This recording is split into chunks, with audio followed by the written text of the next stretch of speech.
I was in the second tank behind McBurney. He was the lead tank. We saw this game. We didn't know what it was. And he just said, well, let's go in here and knocked it down. And when he knocked it down, and as we entered, that's when we saw these prisoners coming out looking like skeletons. And immediately, when we stopped the tank, I got out, I'm going to give him some chocolate, and I'm going to give him some water. And then when the infantry got there, this captain said, stop feeding them. He said, because you're doing the worst thing, you'll kill them. And he says, there's no Germans around, so he said, well, they might counterattack, so we left to go out to the perimeter to make sure that in case any Germans was around in the counterattack, we would be there for them. I went into this building where this mad scientist, they call him, he had every part of a human being preserved in a jar on the wall. And I looked at it, I said, looking at this and looking at that, I said, how can anybody do this? You got to be sick, crazy, or something to just cut up a person's body and you preserve it in a jar. So he also had a refrigerator in his office where he would put bodies in to see how much cold they could take before death was struck. I guess he was doing this for Hitler as they're going into the Russian front. So then I walked in the back of the building where he had put people in to give them the showers and he gassed them. And I just cried and cried. I said, I can't believe what I see. I said, but I tell you this, no one in my lifespan can tell me that it's propaganda because I really saw it. When we drove into Buchenwald, I really didn't think that it was as bad as we had been told or led to believe. There had been some discussion about atrocities that the Germans had committed, but I didn't believe it. William A. Scott served in the 183rd Combat Engineers. He'd been a news photographer before the war and always carried a camera. He went into Buchenwald with his friend Leon Bass.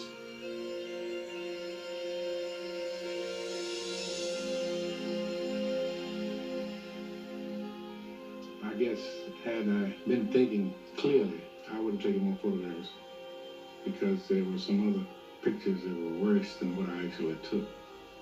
And it's very difficult for anybody to believe what we had witnessed, even though we tell them that. Because I didn't believe it going in there, that it existed to the extent that it did. But I came away with the feeling that this was not consistent with what I had thought about Germany prior to the war as the most literate country in the world. And yet, this seems to have been beyond barbarism. And they had used modern techniques to cut people down the middle and put their brains flush against glass so you could look at the inside. I don't think anybody can really comprehend it. You see the hooks here? Yeah. Supposed to be 48 hooks. No. See, people were hanged from those hooks with a wire, metal wire, hanged. When I came here on April 12th, one day after the liberation, Right. I looked at the wall, and this wall has broken fingernails embedded in the cement. I look at the wall from the beginning to the very end. And there were scratches deep because a person hanged in agony, probably his last moment of dying, he was scratching the wall. And then, because you have such an influx of people here, they have to use tremendous amount of water, because this, sometimes the floor was flooded with blood and human waste. So when a person dies hanged, then everything comes out. Right. So they have to here. So they have hoses, so the water come gushing from here, and they're hosing down, and this was going on for years. What is down here? What is that? That's where you take ashes out of, man. Yeah, but this Imagine one ain't sitting moving. down and devising something like this for the Maybe extermination some of people. people. As you can see, the damage inside, the broken pieces of bricks and all like that. Hell of a They heat must have level. used these things 24 hours a day. Mm-hmm. This is the ultimate end of slavery. They work the poor devils to death, work them down to the bone. They put them in the oven. They burn them. They sell the ashes. They strip them of their dentures and whatnot and sell the gold. You know, Well, man. I didn't know anything about fascism. I heard about it. I know about lynching and whatnot. Right. This is an evil, calibrated way of carrying on these atrocities. They're lynching them by the dozens here. You know, I only thought, like PW camps, where they just kept it, but I didn't know that people could have the mind to think of just destroying people's souls and just taking their lives just like that. But I tell you one thing, what we saw when we got here, it just made me much more bitter and more determined to destroy things that these people did, that's all. I now knew that human suffering could touch all of us. But more than that, I knew that on this day I had seen the face of evil. I'm talking about racism. Racism that would cause one group of people, for some superficial reason, to say that they are superior, they are better than others. And therefore, when they become so powerful, they can dictate terms of life and death for other people. I saw that in Buchenwald. That was evil. That was racism.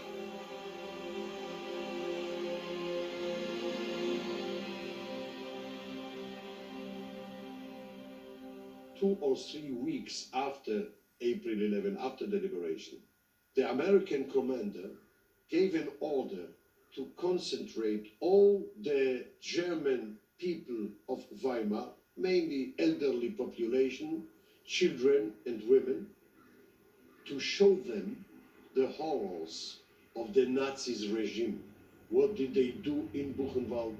To show them the crematoria, to show them the soap, to show them the chandeliers made of humankind's skin. Then, after showing them, and they denied that they knew something, an American black soldier, a giant, with one of his hands, took me by both shoes and lifted me up. And the American commander said to the people of Weimar, "Do you see? This was your enemy. Against this age and this element, you broke out the war. And all these victims fell in the war of the German army against these children." I looked at him. I was so proud. These shoulders, these arms, you must understand that for us was the same, with no any difference, all kinds of colors in the faces of an American soldier. For us, they were angels. When you came, you gave a gift of life to 20,000 inmates. 20,000.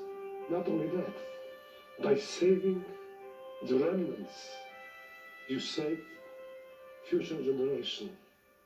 Because from these sparks, from these embers, a new generation came.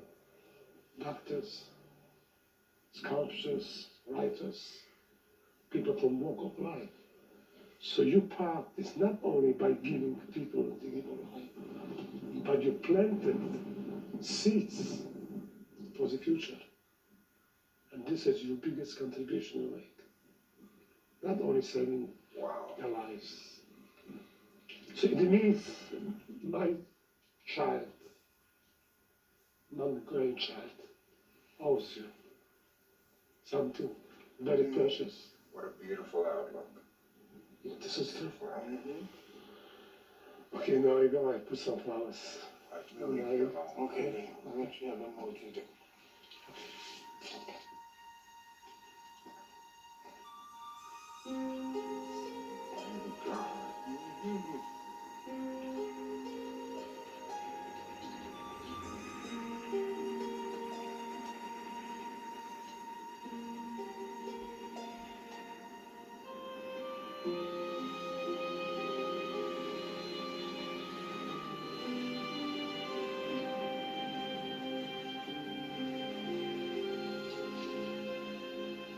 But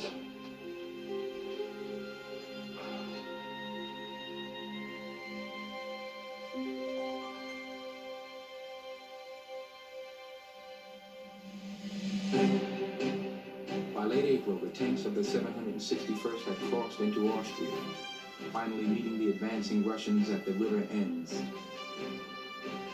The German army was beaten. On May 8, 1945, the fighting ended in Europe. The war was soon over, but not the fight. Home was the same, but men who had seen war in the face of death were changed for good.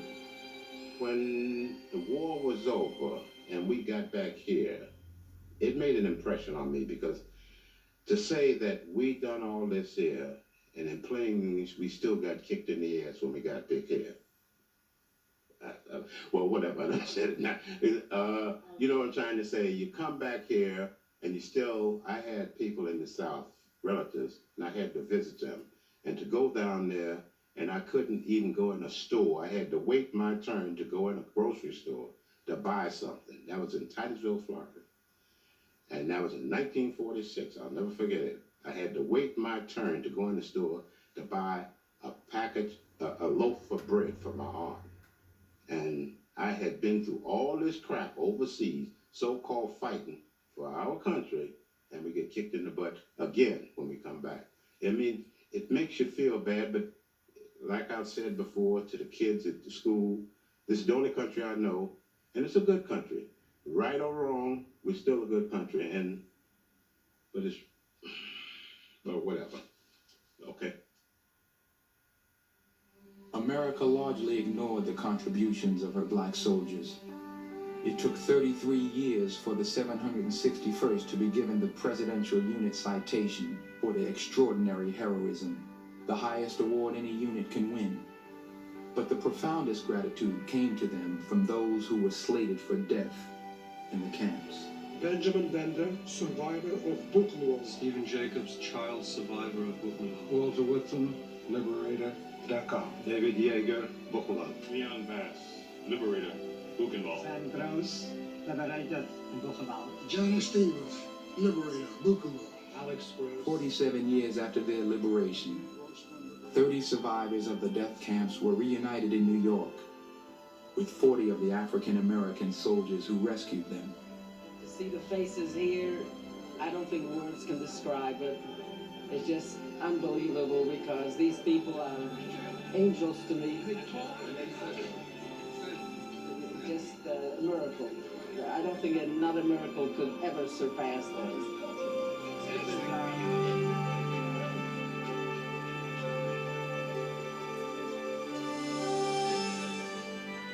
They had never forgotten.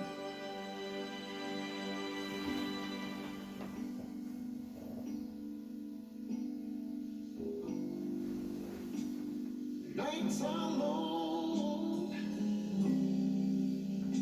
since you went away. I think about you all through the day, my buddy,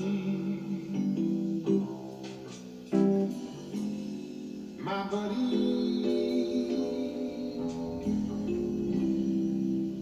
Ain't nobody quite so true.